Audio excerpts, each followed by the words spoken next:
शबों को जय यीशु।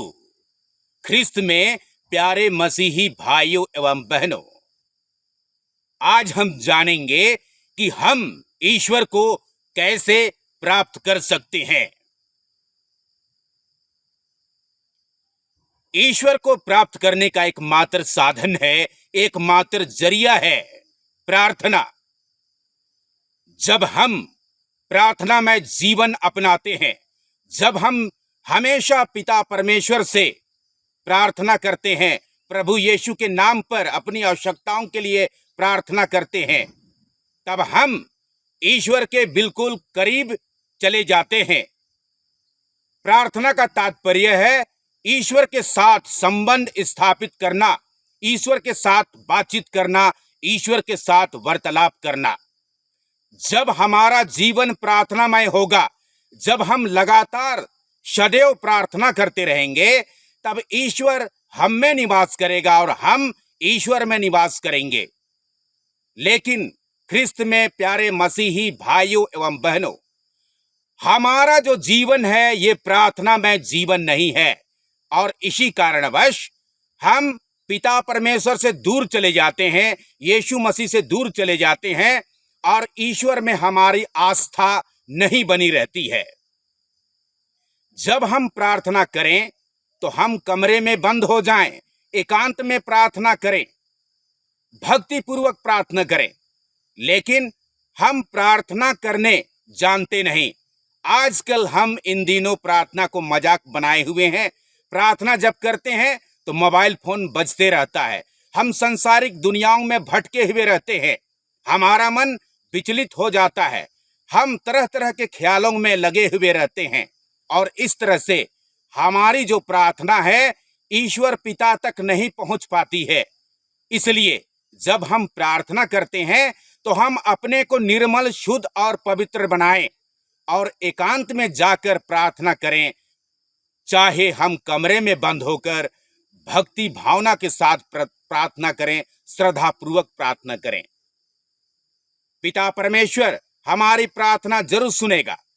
हम प्रभु यीशु के नाम से अपनी आवश्यकताओं के लिए हम पिता परमेश्वर से दुहाई करते हैं, अर्जी करते हैं, विनती करते हैं, तो पिता परमेश्वर हमें उन प्रार्थनाओं को सुनकर अपनी आवश्यकताओं की पूर्ति के लिए हमें जरूर से जरूर वो वरदान दे देते हैं।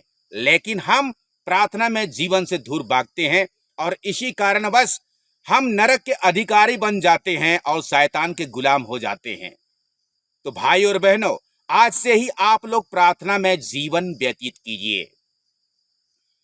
संत योहन के अनुसार पवित्र सुसमाचार अध्याय 14 पद संख्याएं 21 से लेकर 26 तक यीशु कहते हैं, जो मुझे प्यार करता है और जो मेरी शिक्षाओं और मेरी आज्ञाओं के अनुसार चलता है, उससे मेरा स्वर्गीय पिता प्यार करता है और मैं उसमें निवास करता हूं और मैं उसमें प्रकट हो जाऊंगा।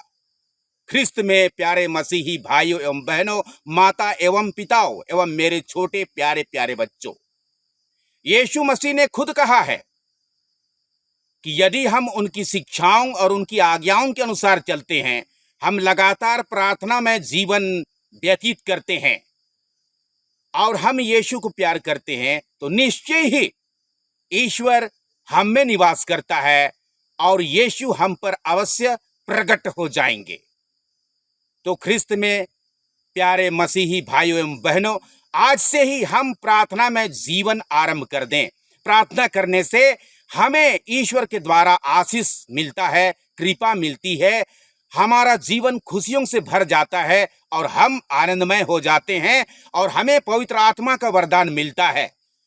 तो ख्रिस्त में भाइयों एवं बहनों, आज से ही हम प्रार्थना करना आरंभ कर दें।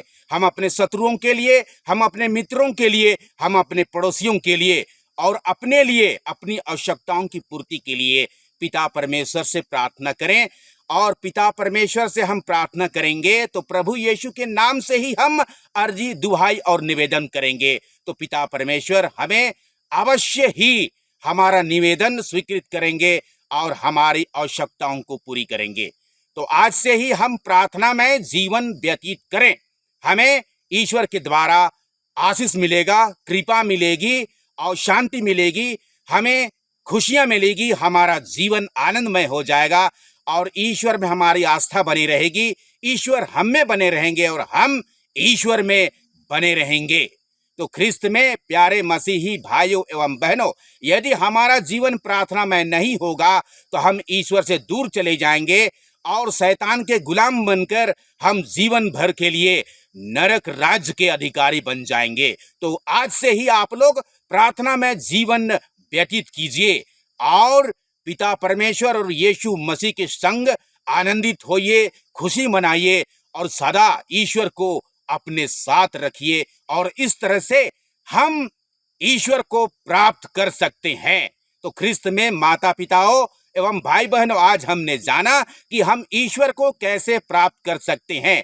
बस तो आज के लिए इतना ही। तो आप लोग सब्सक्राइब कीजिए और साथ ही बेल आइकन के घंटी को दबा दीजिएगा। तो मिलते हैं फिर अगले एपिसोड में। ईश्वर आप सबों को आशीर्वाद प्रदान करे। तब तक के लिए सबों को जय यीशु।